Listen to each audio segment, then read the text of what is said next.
ये जो क्रम चल रहा है कार्तिक मास में लगातार भक्ति तत्व पर चिंतन और चर्चा का, वह क्रम आज से अम्बाला से स्वाभाविक ही किसी आयोजन के रूप में नहीं, क्योंकि चर्चा इस समय निश्चित है ही, होनी ही थी। तो अम्बाला श्री कृष्ण कृपा गीता मंदिर से आज से ये चर्चा प्रारंभ हो रही है और संयोग से, सौभाग्य से आज का दिन भी एक विशेष प्रेरणा का दिन है, एक विशेष भाव आस्था का दिन है। आज कार्तिक शुक्ल अष्टमी है। जैसे आपको बताया कि हर दिन पर्व दिन है, आज अष्टमी है, कार्तिक मास के शुक्ल पक्ष की अष्टमी। और आज की यह अष्टमी गोपाष्टमी के रूप में हम सब की आस्था और श्रद्धा के साथ जुड़ी हुई है। प्रातःकाल से ही अनेक स्थानों पर, क्योंकि श्री कृष्ण कृपा भाव से संचालित कई स्थानों पर गौशालाएं, तो अनेक स्थानों पर आज कुछ कुछ गौ पूजन और गौ माता को प्रणाम, वंदन, नमन करते करते, वो संयोग, वो कृपा प्राप्त करते करते गौ माता की यहाँ आना हुआ। वस्तुतः हमारे ये जो त्यौहार हैं, ये त्यौहार हमारी आस्था तो हैं ही हैं, उसके साथ साथ ये पर्व, ये त्यौहार हमें हमारे समृद्ध इतिहास की याद दिलवाते रहते हैं, हमारे गौरवशाली अतीत के साथ जोड़े रखते हैं। नहीं तो मान लो त्यौहार ना होते, हमें कहाँ पता चलता कि गौ माता के पूजन का ये भाव क्या है, क्यों है, कैसे है। त्योहार हैं तो हमें ध्यान आ जाता है कि ये दीपावली इसलिए कि प्रभु राम 14 वर्ष के वनवास के पश्चात फिर अयोध्या लौटे थे, और ये प्रेरणा मिल जाती है कि राम के साथ ही जीवन की वास्तविक दीपावली है, क्योंकि वास्तविक प्रकाश जीवन का राम है, प्रभु है। एक प्रेरणा बन जाती है उससे। अयोध्या सूनी हो गई, सब कुछ होते हुए भी जब राम वन में चले गए, और अयोध्या में फिर से खुशहाली आ गई जब राम लौट आए, एक प्रेरणा जग जाती है। आज गोपाष्टमी का पावन पर्व है, ध्यान आ जाता है और आ जाना चाहिए कि यह दिन वो है जिस दिन हमारे प्यारे प्रभु बाल कृष्ण लाल, क्योंकि अभी बाल रूप में है, अभी केवल 5-5.5 वर्ष की अवस्था में है कन्हैया, और मैया से हट कर बैठते हैं, मैया मैं गैया चराइबे को जाऊंगा, मैं गाय चराने जाऊंगा मैया। मैया ने कहा लाला बहुत छोटा है अभी, तो अभी से कहाँ गाय चराने जाएगा।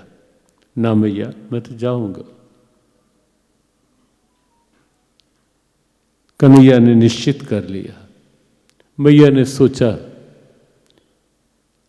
कि ऐसे नहीं मानेगा, कोई युक्ति निकालती हूँ, और युक्ति निकाली कि अपने कुल पुरोहित से मुहूर्त की बात कहती हूँ कि हमारे यहाँ हर काम मुहूर्त के साथ होता है, और मुहूर्त के लिए कहते कहते मैं उन्हें कह दूँगी कि अभी 2-3 साल के बाद का कोई मुहूर्त निकालना, क्योंकि कन्हैया बहुत छोटा है।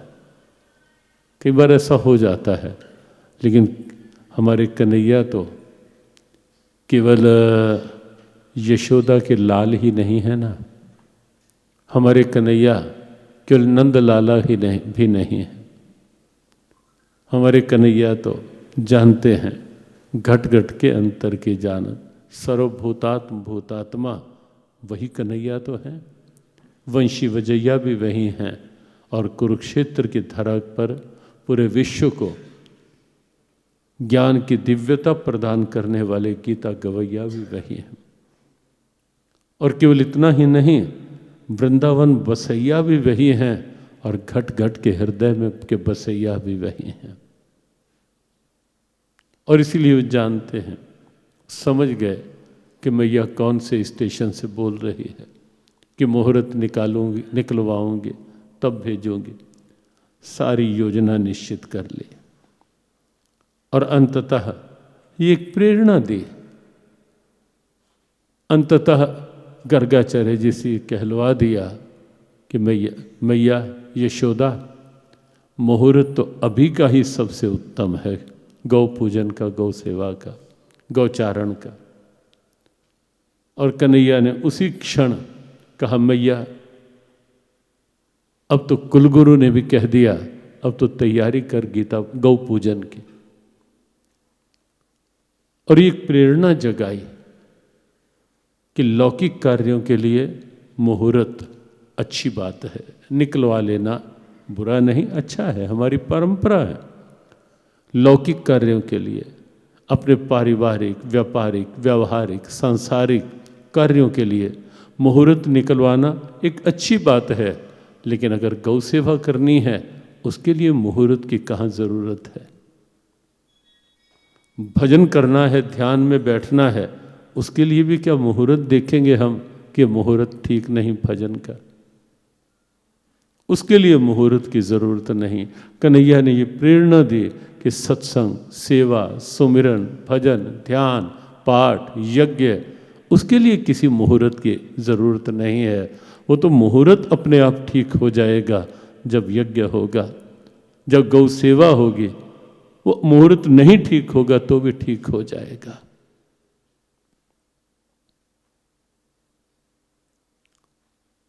गुरुदेव वशिष्ठ ने राजा दशरथ से ये बात कही थी, जब राजा दशरथ ने कहा कि राम को युवराज पद पर अभिषिक्त करना है, कोई उचित मुहूर्त निकाल दो।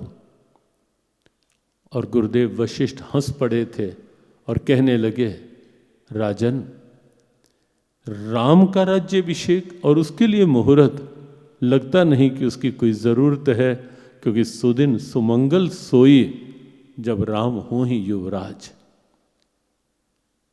तब गुरुदेव वशिष्ठ की वाणी से निकला कि राजन, सुदिन सुमंगल सोई जब राम हों ही युवराज, जब राम युवराज बन जाएंगे वो दिन सुदिन हो जाएगा। वो मुहूर्त अपने आप सुमंगल बन, अमंगल होगा तो भी सुमंगल बन जाएगा जब राम युवराज बन जाएंगे। लेकिन वो चूक कर बैठे। गुरुदेव की चूक नहीं थी, उन्होंने तो ये कहा कि बेगी विलंब न कीजिए, नृप साजिए सभी समा, विलंब न करो, तैयारी करो और कर दो, शुभत से शीघ्रम, अच्छे काम में देरी नहीं। लेकिन बस अब हम सब जानते हैं कि जो बीच की देरी हुई, एक दिन की, वो देरी ही अयोध्या के लिए एक समस्या का कारण बनी। वरना गुरुदेव ने कहा सुदिन सुमंगल सोई। तो कन्हैया ने एक प्रेरणा दी ये कह करके कि अच्छे काम के लिए मुहूर्त की जरूरत नहीं, लौकिक कार्यों के लिए मुहूर्त होते हैं। और दूसरी प्रेरणा ये दी कि यदा यदा ही धर्मस्य गलानिर्भवति भारत अभ्युत्थान अधर्मस्य तदात्मानं सृजाम्यहम् परित्राणाय साधूनां विनाशाय च दुष्कृतां धर्म संस्थापनार्थाय संभवामि युगे युगे। यह जो मेरी उद्घोषणा है ना, धर्म संस्थापनार्थाय, मैं युग युग में धर्म की स्थापना के लिए इस धरा पर आता हूँ। और वो धर्म मजहब नहीं, रिलीजन नहीं, कोई नया मत मतांतर नहीं, कोई संप्रदाय नहीं। वो धर्म अर्थात परंपराएं जो लुप्त हो जाती हैं, मैं उन परंपराओं को एक प्रेरणा बनाने के लिए इस धरा पर आता हूँ। और आज गोपाष्टमी का दिन भी उसी का ही एक हिस्सा है। भगवान ने एक नई प्रेरणा को हम सब के लिए जन्म दिया कि यह दुनिया वालों, इस गाय को सामान्य पशु मत मानने की भूल कर लेना। ये गाय सामान्य पशु नहीं है जिसको मैं विधिवत पूजन करके नंगे पांव चराने के लिए जा रहा हूं, कार्तिक शुक्ल मास की अष्टमी तिथि से शुरू कर रहा हूं, तुम्हें यह समझ लेना चाहिए कि यह गाय क्या है। आराध्य की भी आराध्या है गाय। नंगे पांव गोचारण किया और अपनी विभूतियों में दशम अध्याय में धेनु नाम अस्मि काम दुग्ध, स्वयं भगवान ने कहा, अर्जुन गायों में ये कामधेनु मेरा ही स्वरूप है, मैं ही हूं। और वैसे भी भगवत गीता के लिए जब महर्षि वेद व्यास जी ने महिमा का भाव लिया और उसमें गीता जी की उपमा दी, तो वहां गाय को सामने रखा। सर्वोपनिषदो गावो दोग्धा गोपाल नंदना पार्थो वत्सा सुधीर भोक्ता दुग्धम गीता अमृतम महत। गाय को साथ रखा। ये सब उपनिषद, क्योंकि भगवत गीता को वेदों का सार माना जाता है और अपने आप में एक उपनिषद, और इसीलिए हर अध्याय के पाठ के समापन पर जब हम ये पंक्ति पढ़ते हैं, इति श्रीमद् भगवद गीता सुउपनिषत्सु ब्रह्म विद्यायाम योग शास्त्रे श्री कृष्ण अर्जुन संवादे भक्ति योगो नाम द्वादशो अध्यायः। वहां सुउपनिषत्सु, गीता अपने आप में उपनिषद है। और महर्षि व्यास कहते हैं सर्वोपनिषदो गावो, सब उपनिषद यदि गाये हैं, भगवान कृष्ण उसके दोग्धा, दोग्धा गोपाल नंदना, भगवान कृष्ण दूध दोहने वाले दोग्धा हैं। और अर्जुन पार्थो वत्सा। अब देखें कितनी मीठी, कितनी प्यारी उपमा दी गई गाय और गीता की। पार्थो वत्सा, पार्थ अर्जुन, वत्स है बछड़ा है। और हम सब जानते हैं कि बछड़े का काम क्या होता है।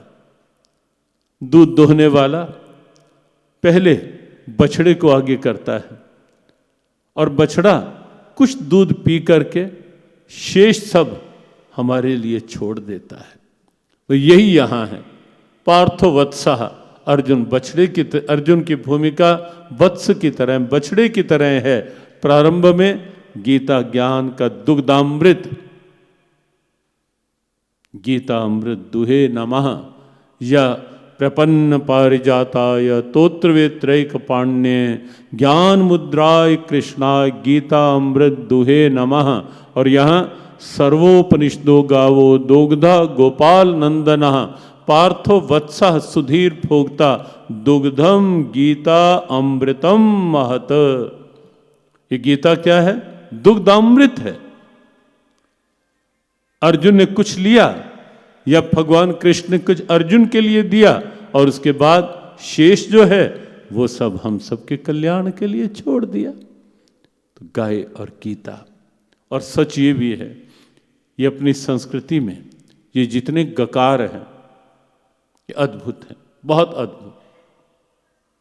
जैसे गाय सामान्य पशु नहीं, हमारे आराध्य की भी आराध्या है। गंगा सामान्य जल धारा नहीं, हमारे आराध्य प्रभु के श्री चरणों से निकली हुई अमृत धारा है गंगा। गीता सामान्य पुस्तक नहीं, हमारे प्रभु के श्रीमुख से निकली हुई अमृत धारा है श्रीमद् भगवद गीता। गायत्री सामान्य अक्षर नहीं, साक्षात भगवत स्वरूपा है गायत्री। गायत्री छंद सामहम, विभूतियों में भगवान ने गायत्री को भी गिनाया कि छंदों में अर्जुन गायत्री मैं ही हूं, मेरा ही रूप है। और गोवर्धन, ये सब गए, सामान्य पर्वत नहीं, सामान्य पहाड़ नहीं है। जो कभी जाते हैं, गए हैं, और जिन्होंने परिक्रमा का लाभ लिया है वो जानते हैं। और कार्तिक में अभी पुरुषोत्तम मास निकला, उन दिनों में कितने लोग, कितने आस्थावान दंडौती परिक्रमा कर रहे होते, एक नियम के साथ 21 किलोमीटर की परिक्रमा।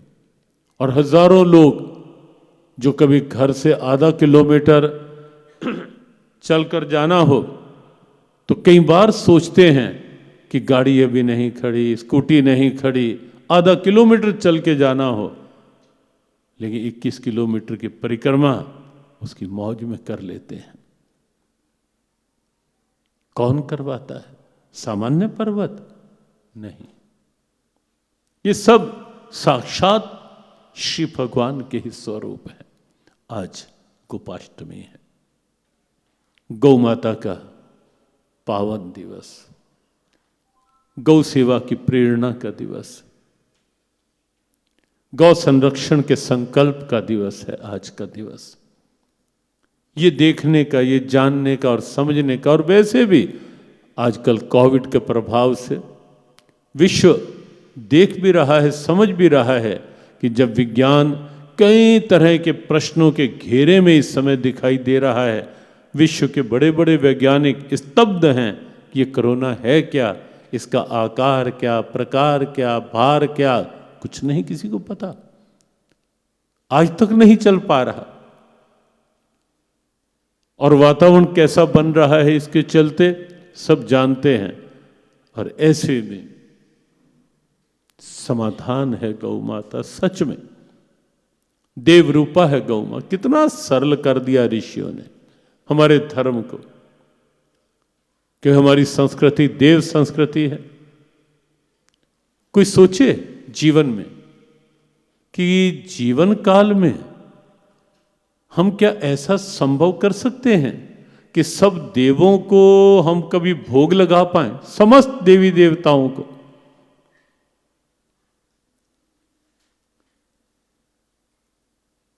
कल्पना रह जाएगी, संभव नहीं हो सकता। लेकिन सब देवताओं ने स्वयं को गौ माता में निवासित करने में अपना सौभाग्य माना और हमारे लिए धर्म का सरलीकरण कर दिया, simplification of spirituality, simplification of religion, कि एक गाय को चारा डाल दो, सब देवों का भोग स्वीकार हो जाएगा। एक गाय की सेवा समस्त देवों की सेवा मानी गई, क्योंकि सब देव वास करते हैं गाय में। ये सब कल्पना नहीं है। ये गंगा जी, अब वैसे कल्पना करें तो अटपटा लगता है, लेकिन ये सत्य है कि गौमूत्र में गंगा का वास है, गोबर में लक्ष्मी जी का वास है। उसका एक प्रमाण देखें आप। आज भी जब कोई शुभ लाभ की स्थिति बनानी हो घर में कहीं गोवर्धन पूजा के दिन गोवर्धन की पूजा के घर में बनाना हो, या कुछ और ऐसी किसी विशेष पूजा में हो, तो हम गाय के गोबर का बना लेते हैं या नहीं बना लेते? क्या कभी सुना आपने, देखा, या कल्पना कर सकते हो कि किसी का मल इंसान कितना बड़ा बन जाए, लेकिन अगर मनुष्य का मल कहीं पड़ा हो तो पास में 5 मिनट भी कोई बैठ सकता है क्या? पूजा करना, पाठ करना, हवन करना उसके पास बैठ के, वो तो अलग बात है, लेकिन इससे बढ़कर प्रमाण की किसी को क्या आवश्यकता है? और कैसे हो सकती है कि जिसका गोबर, जिसका मल भी इतना पवित्र है कि उसको हम हाथों से गोवर्धन बना रहे हैं, हाथों से गाय के गोबर के गणेश जी बना रहे हैं, हाथों से गाय के गोबर की लक्ष्मी बना करके उसकी पूजा कर रहे हैं। पूजा के अनुष्ठानों में गाय का मल प्रयोग होता है, गोबर। और आज भी किसी से पूछना कि हवन करना है तो सर्वोत्तम स्थान कौन सा है, तो उसका उत्तर सीधा मिलेगा, जो गाय के गोबर से लिपा हुआ स्थान है। हाँ, वैसे इसका अभिप्राय ये नहीं है कि घर में आप हवन यज्ञ करते हैं तो उसका लाभ निश्चित है ही है, लेकिन गाय के गोबर से लिपा हुआ स्थान, उसका एक अलग महत्व। कहने का अभिप्राय ये कि जिसका मल भी इतना पवित्र है कि हमारे पवित्र करने वाले अनुष्ठानों में प्रयोग होता है, वो गाय कितनी पवित्र है। और गोबर को क्यों इस रूप में लिया जाता है?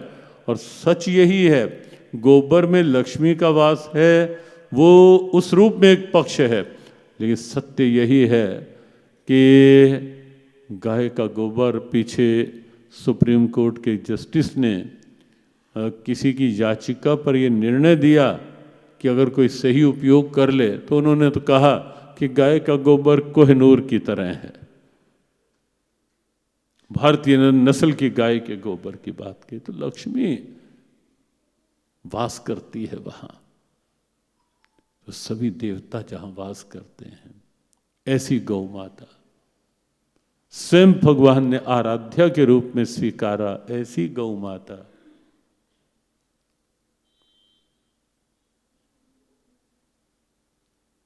जय गौ माता, जय गोपाल, जय गोवर्धन, जय नंदलाल। जय गौ माता, जय गोपाल, जय गोवर्धन, जय नंदलाल। जय गौ माता, जय गोपाल, जय गोवर्धन, जय नंदलाल। जय गौ माता, जय गोपाल, जय गोवर्धन, जय नंदलाल। जय गौ माता, जय गोपाल, जय गोवर्धन, जय नंदलाल। जय गौ माता, जय गोपाल, जय गोवर्धन, जय नंदलाल। जय गोवर्धन, जय नंदलाल।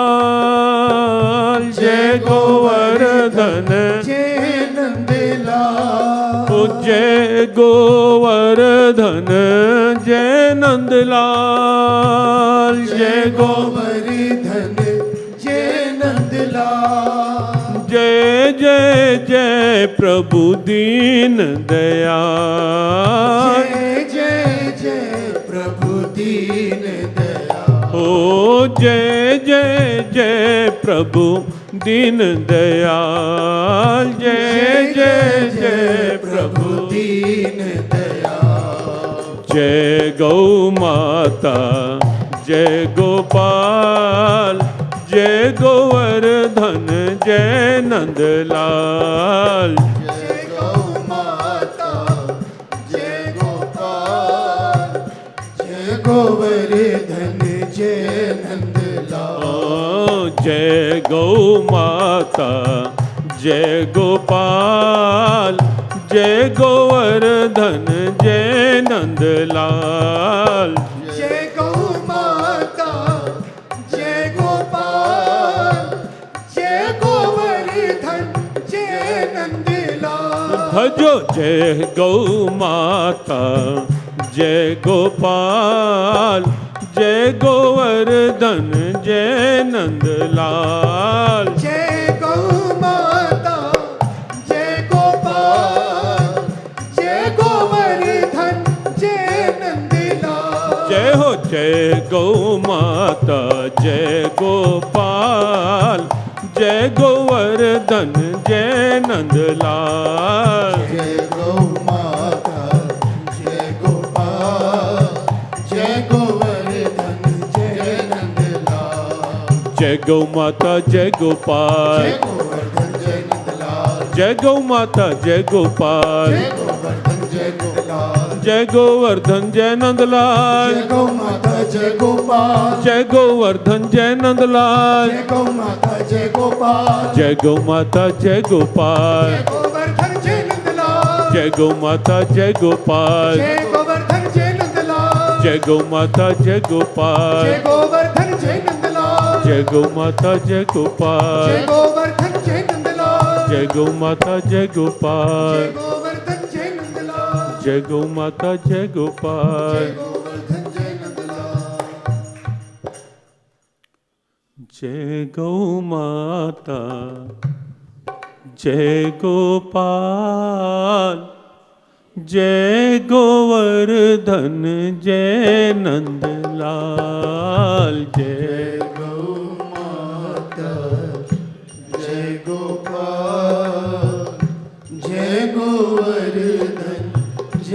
नंद लाल। हो जय गोवर्धन जय नंदलाल। जय गोवर्धन जय नंद लाल। हो जय जय जय प्रभु दीन दयाल। जय जय जय प्रभु। दीन दयाल। गोपाष्टमी के पावन पर्व कार्तिक मास की दिव्यता का एक दिन, गाय और गीता साक्षात प्रभु का स्वरूप। गौमाता को प्रणाम करते हुए, गौमाता की दिव्यता को वंदन करते हुए आइए शेष बचे समय में हम अपने प्रसंग की ओर चलते हैं। श्री गीता जी का 12वां अध्याय, और कल चर्चा चल रही थी 10वें श्लोक की, जहां श्री भगवान ने कहा कि अभ्यास से अप्यस्मर्थोऽसि मत कर्म परमो भव मदर्थमपि कर्माणि कुर्वन् सिद्धिमवाप्स्यसि। 4 साधन प्रभु ने अपनी प्राप्ति के बताए। पहला साधन तो मन मेरे में लगा, बुद्धि में निश्चय मेरा बना।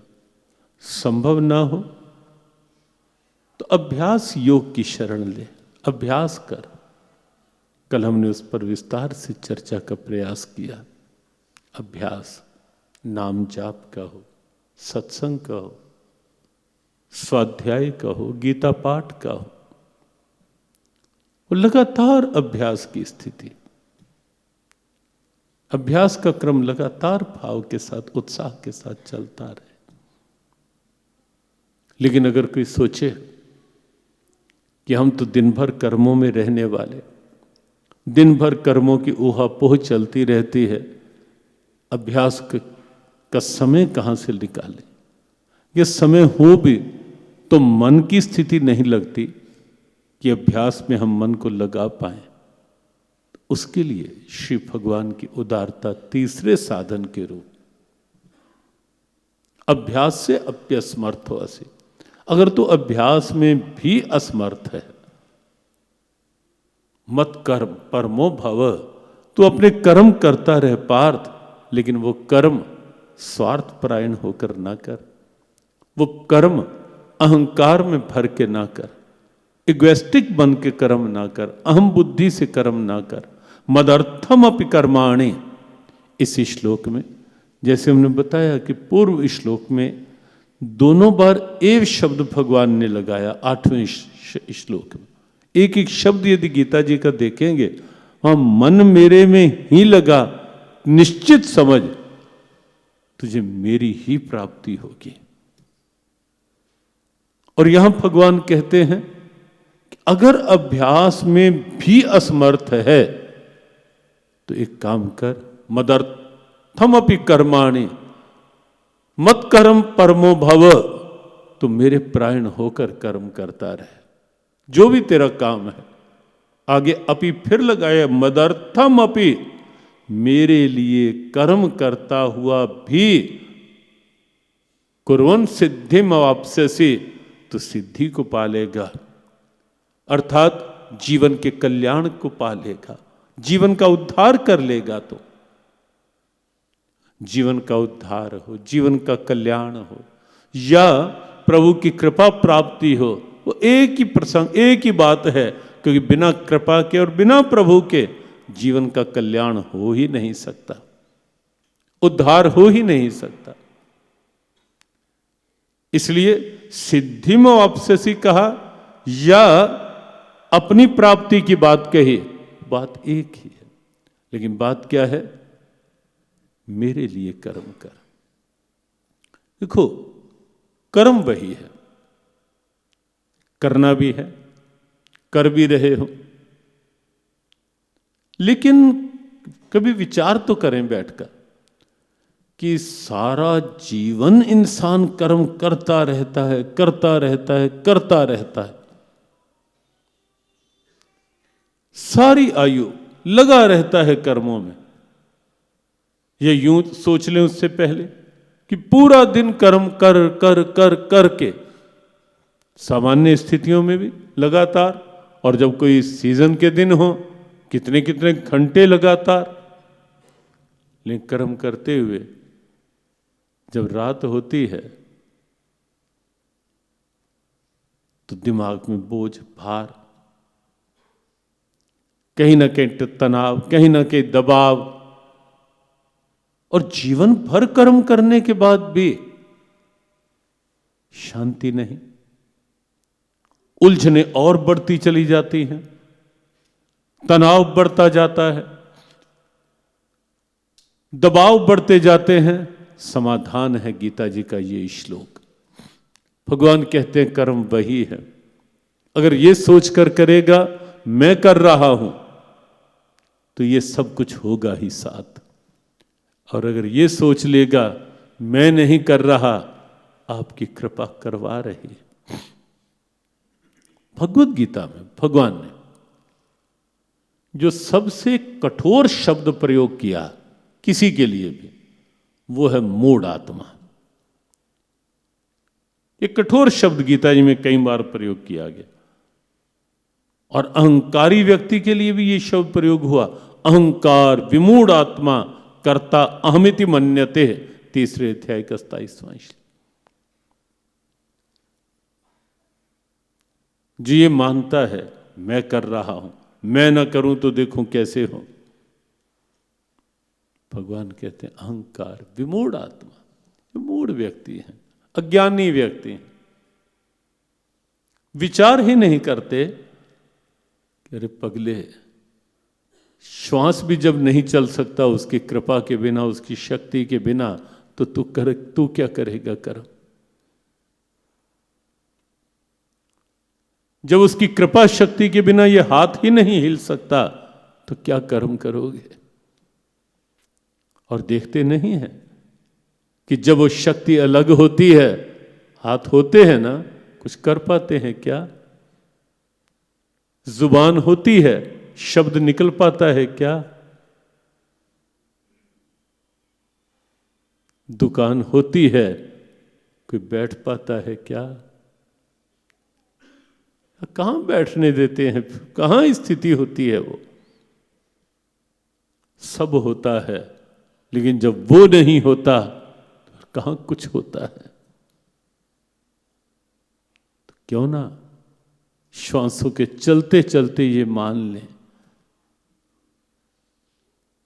आपकी कृपा से सब काम हो रहा है। भजन गुनगुनाएं, अच्छा है, मीठा भजन है, गुनगुनाएं, लेकिन साथ में इस बात को एहसास में लाएं, विश्वास में लाएं, अभ्यास में लाएं कि सत्य है, ये केवल एक भजन नहीं है, ये सत्य है जीवन का। और विचारवान की स्थिति यही है, विवेकी की स्थिति ही यही है। जब विवेक जगेगा तो वो समझ लेगा, वो जान लेगा, मान लेगा, और धीरे धीरे पहचान लेगा कि सर्वत्र जो हो रहा है वो उसकी कृपा से हो रहा है। हम कोई अलग थोड़ा ना कर्म कर रहे हैं या अधिक थोड़ा ना कर रहे हैं। कर्म हमारे महापुरुषों ने नहीं किए क्या। और उनका तो कर्मों का क्षेत्र कहीं कहीं अधिक व्यापक, लेकिन वो व्यापक कर्म करते हुए भी बिल्कुल सहज दिखते हैं, सहज रहे, कोई कर्मों का बंधन नहीं, वही की शांति सुरक्षित, प्रभु का भाव सुरक्षित, उनकी कृपा सुरक्षित। अंतर क्या है? केवल इतना ही कि विवेकी महापुरुष जिसका अंदर का विचार जग जाता है, वो समझ लेते हैं कि करने कराने वाला तो वही है। और सच में जब हम ये मानकर कर्म करने लग जाएंगे ना कि करने वाला तू, करवाने वाला तू, सर्वत्र तेरी ही चेतना, अब देखना कर्म का आनंद आएगा। अगर ये मान लेंगे कि दुकान तेरी, मकान तेरा, ठीक है, तेरी कृपा से चल रहा है शरीर और काम हो रहा है, प्राप्ति भी तेरी है। और चौथा भाव प्रभु यही आगे कहने वाले हैं, जो 4 श्लोक हैं, कि जो मिला है वो भी ये मान लें कि वो उसकी कृपा से मिला है, वो उसके भाव से मिला है। सार की बात तो यही है कि कर्म के साथ प्रभु को जोड़ के रखो, अलग हो के नहीं। भार वही है जहां प्रभु अलग होंगे, और सार यही है कि जहां प्रभु साथ होंगे कर्म में। और कई बार ये संकेत किया गया कि प्रातःकाल उठते ही हम क्यों नहीं ये मान लेते, और एक मिनट केवल लगा लो उठते ही कि प्रभु आपकी कृपा से आंख खुली है। बस इतनी कृपा और बनाए रखना कि दिन भर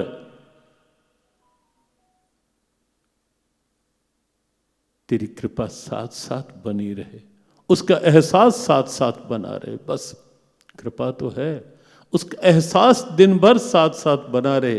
रोज प्रातःकाल आंख खुलते ही भले ही 1 मिनट आराम से बैठो अपने बिस्तर पर, जहां विश्राम किया वहीं, और जैसे ही आंख खुले एक बार प्रभु की कृपा को हाथ जोड़ के उनका धन्यवाद कर दो। वहीं से प्रारंभ हो जाएगी प्रभु की कृपा का भाव, और प्रभु भी निश्चित रूप से वो अनुभव कर लेंगे इस बात को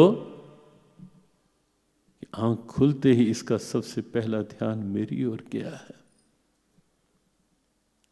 और ये कितना कृतज्ञ जीव है, और ये सच्चाई भी तो है ना। पूर्व में भी ये संकेत किया गया, ये सच्चाई भी तो है ना, कोई कल्पना तो है नहीं कि आंख उसकी कृपा से ही खुलती है। तो ऐसे ही दिन भर की जो भी क्रियाएं हैं, भोजन करना है तो प्रभु को पहले अर्पण करके हाथ जोड़ के 1 मिनट में, नहीं बहुत संस्कृत के श्लोक आते, कोई बात नहीं, कर सको तो करो, हिंदी अनुवाद में करो जो भोजन प्रसाद से पूर्व के गीता मंत्र हैं। कुछ नहीं आता तो केवल भोजन रखा है सामने, हाथ जोड़कर प्रभु को कह दो कि प्रभु तेरा दिया हुआ प्रसाद पा रहा हूं। भावग्राही हैं प्रभु, वो भाव को पकड़ लेंगे, ले लेंगे। वस्तु नहीं होनी चाहिए। वस्तुएं तो हैं किसकी, अगर हमारे पास कुछ है तो है किसका, वो क्यों अपेक्षा करेंगे हमारी वस्तुओं की, वो तो दी हुई उन्हीं की है। और सीधा स्वभाव है, आए थे क्या लेके आए थे, जाएंगे क्या लेके जाएंगे, यहीं मिला है, यहीं के लिए मिला है, बस जिससे मिला है उसको साथ लेकर उपयोग कर लो। वो ये है धर्म का सार, ये है गीता का सार। जिससे मिला है उसको लेकर के साथ उपयोग करते रहो।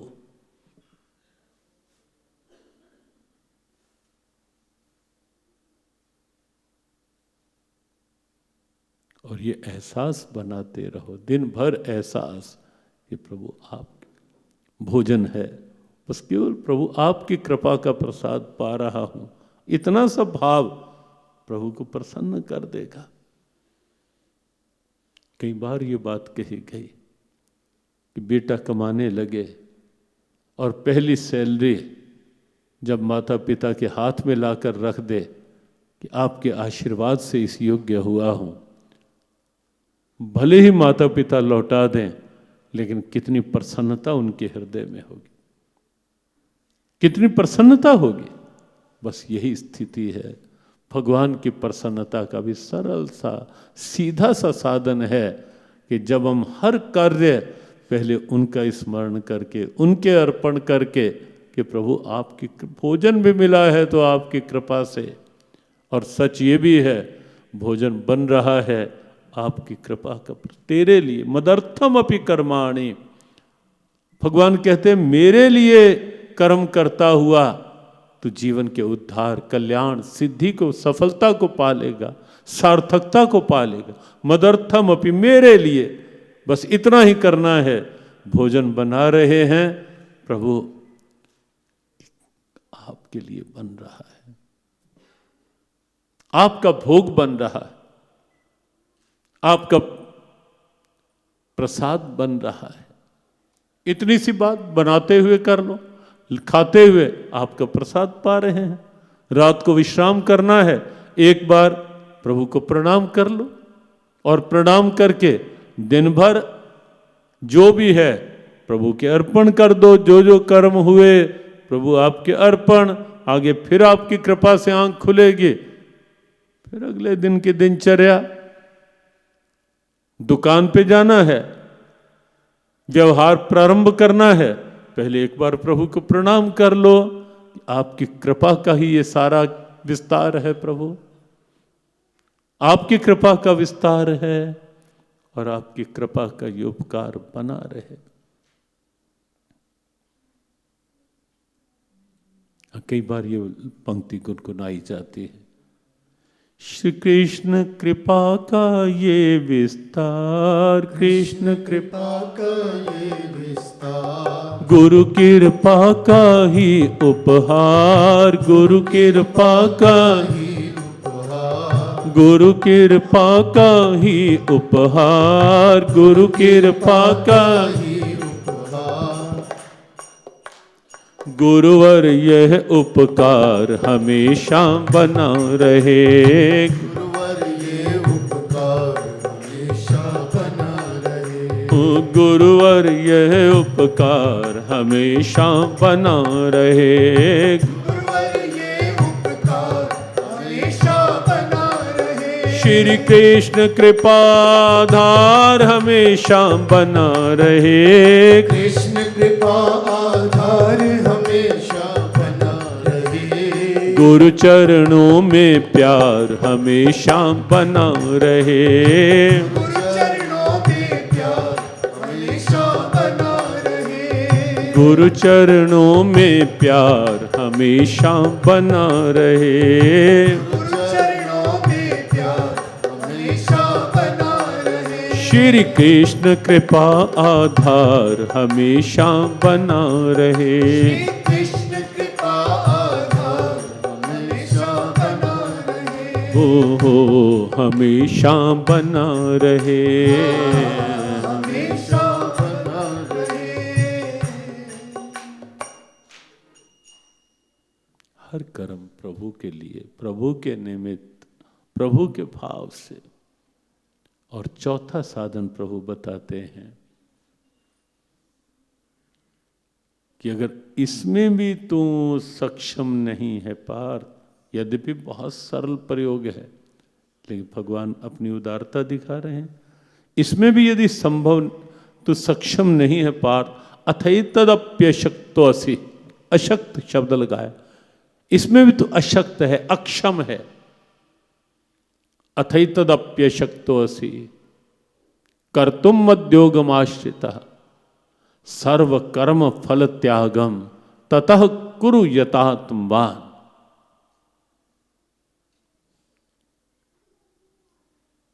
अगर तू ये भी नहीं कर सकता पार तो इतना कर ले, कर्म करता रहे लेकिन आगे फल की इच्छा ना कर। पर इसकी चर्चा हम कल के सत्र में करेंगे, क्योंकि अब कार्तिक के दिनों के अनुसार जो श्लोक हैं अध्याय पूरा होना है, तो कल हम इसी श्लोक की चर्चा और आगे का जो क्रम है बहुत अद्भुत है इस अध्याय का। लेकिन आज इतना ही स्वीकारें, जो सुना है अवश्य विचारें और जुड़े रहें श्री कृष्ण कृपा का प्रारंभ से ही जो भाव है उस भाव के साथ। गौ सेवा और गीता पाठ, सेवा और गीता पाठ, गौ सेवा और गीता पाठ, गौ सेवा और गीता पाठ, नित्य नियम से मंत्र जाप, नित्य नियम से मंत्र जाप, नित्य नियम से मंत्र जाप, नित्य नियम से मंत्र जाप, करते रहो जब तक है श्वास, करते रहो जब तक है श्वास, करते रहो जब तक है श्वास, करते रहो जब तक है श्वास। सभी सुखी हो सभी निरोगी, सभी सुखी हो सभी निरोगी। सब पर बरसे कृष्ण कृपा, सब पर बरसे कृष्ण कृपा। मंगलमय हो सबका जीवन, मंगलमय हो सबका जीवन। घर घर बरसे कृष्ण कृपा, घर घर बरसे कृष्ण कृपा। सब पर बरसे कृष्ण कृपा। सब पर बरसे कृष्ण कृपा। मेरे नाथ मैं आपको भूलूं नहीं, मेरे नाथ मैं आपसे दूर ना रहूं, मैं आपसे दूर ना रहूं, आप मुझसे दूर ना रहें। आप मुझसे दूर ना रहें। मेरे नाथ मेरे नाथ आप अपनी कृपा आप अपनी कृपा सदा सब पर बनाए रखें। सदा सब पर बनाए रखें। जय श्री कृष्ण, जय श्री कृष्ण। जय श्री राधे, जय श्री राधे। जय भगवद गीते, जय भगवद गीते। जय गौ माता, जय गौ माता। जय गुरुदेव। जय